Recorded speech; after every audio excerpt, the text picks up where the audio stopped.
Shalom, Kol Halal, Yahweh Bashim Yahushua, Bashim Kakodash. Double honors to the elder apostles and elder bishops of GMS, even the elders that came before them that taught us the truth. Shalom and salutations to all the brothers that push the word, the truth, and in sincerity, the hopeful elect tabernacle of David, to the Aquath that are listening and learning, being a pillar of rest, the 144,000 and one-third, the hopeful elect of Israel, and the brother Yahshua. I'm back with the WW3 Daily update. Shalom and salutations to you all. I'm going to start right here, Joel 3 and 2. In the NLT, I, the Most High, will gather the armies of the world into the valley of Jehoshaphat, or Yahweh, meaning the Most High's judgment, right, which is the Middle East. And we see that happening right now. There I will judge them for harming my people, my special possession, for scattering my people among the nations, and for dividing. Why is World War III happening? Judgment of the nations. All the nations are about to be judged. Anyway, here's your update. Netanyahu says operation against Hezbollah will continue. World War III will continue, sparking fears of World War III, all-out war.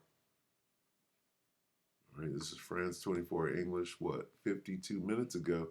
It's pretty recent. Take it away. The focus of world attention has shifted north of Gaza in recent days to the intensifying conflict between the Lebanese militants Hezbollah and Israel, one that's seen the IDF deal a significant blow to the Shia Islamist group on Tuesday and Wednesday. The detonation en masse of pagers used by its members, then walkie-talkie communication devices, exploding, killing dozens, injuring thousands more.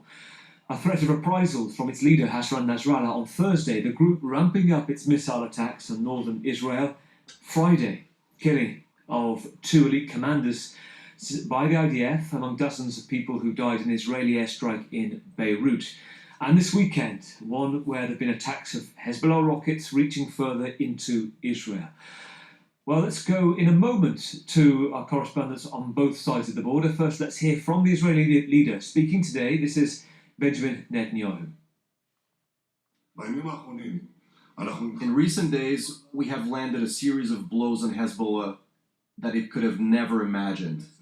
If Hezbollah did not get the message, I assure you that it will get the message. We are determined to safely return our residents to their homes in the north.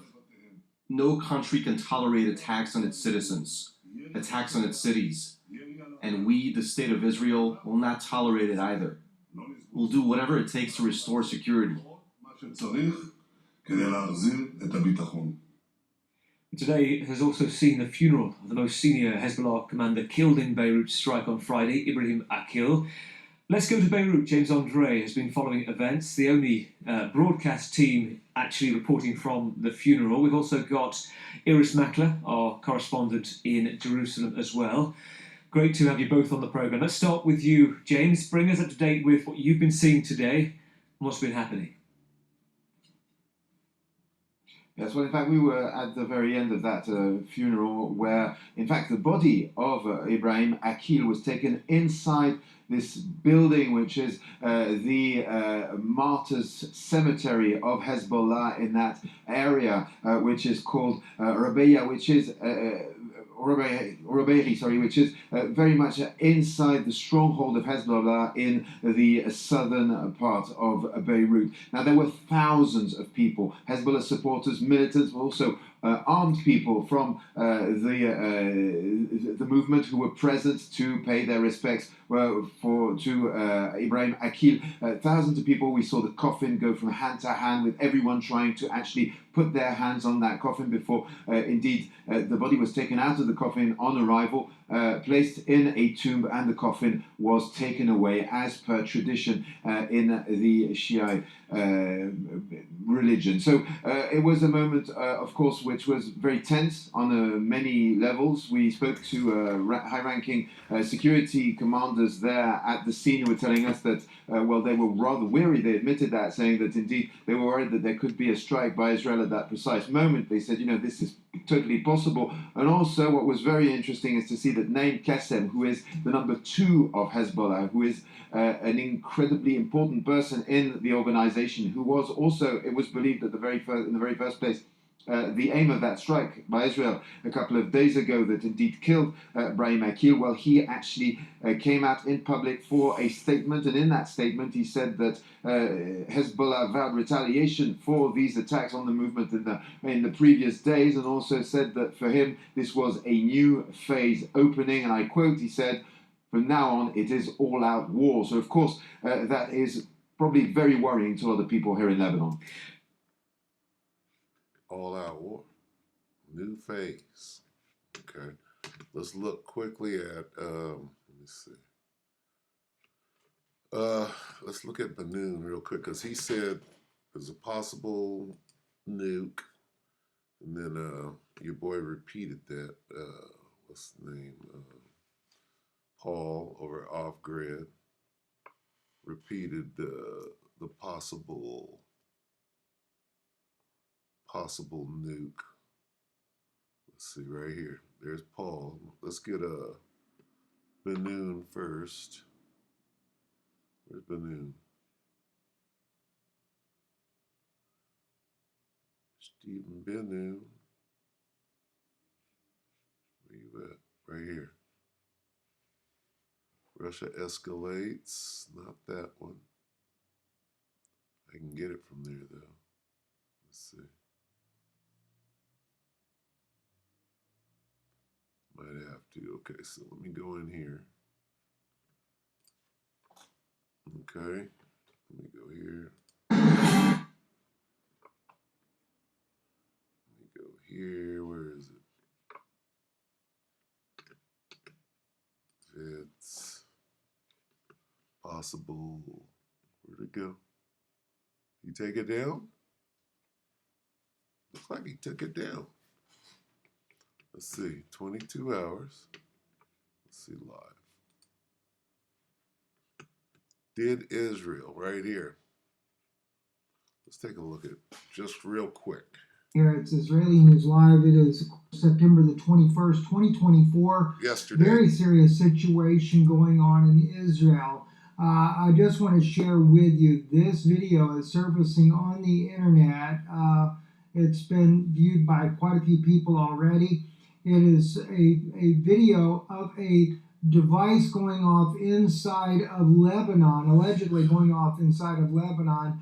It appears to be, from what I can gather myself, possibly a tactical nuclear weapon or an antimatter weapon that has been detonated inside of Lebanon. Let's take a look at this and I'll show you what reason why I believe this.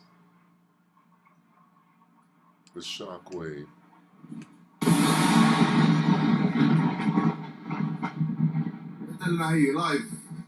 Now, if you will notice, I'm going to back it up there, a huge explosion, but it's the shock wave that you can see clearly going through the sky there. There it is. Notice that shock wave going out there. Very much like the shock wave of a nuclear weapon. I do not believe it is a large-scale nuke, though. I would think more of a smaller-scale nuke. Okay, so there's that. And then your boy Paul came back and basically said the same thing. Where you at, Paul? What's going on? Slovakia. Let's see. Here's your boy, Paul and Adrian. Where'd he go? Right here.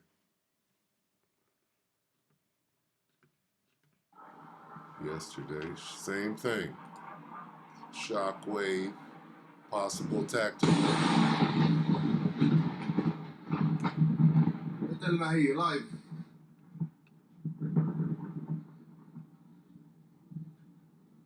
This is yesterday's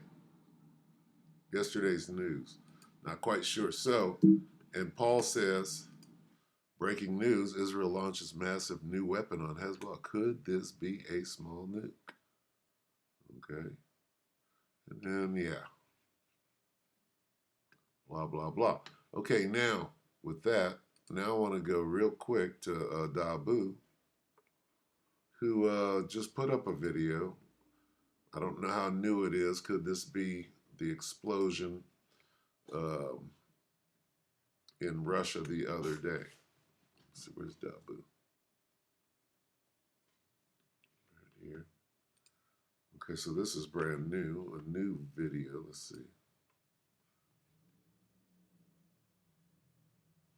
Now, it says 13 minutes ago, huge strikes take out Russian ammo storage depot. So as you can see, and here's what is this? 4 days ago, there's a mushroom cloud in Russia. You see what I'm saying? Chinese military, Russian subs creeping on Alaskan coast. All right, let's watch this real quick. Huge strike. This is Dabu. 14 minutes ago. What's up, guys? Back at you again.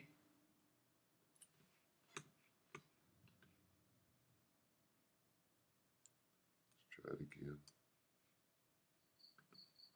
What's up, guys? Back at you again. Developments here as the World War III drums continue to beat louder here on this world stage.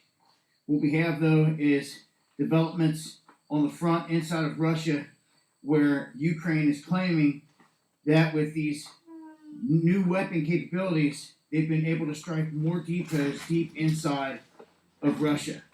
Now, there are 3 big ones that were situated deeper than the one we witnessed last time with the mushroom cloud.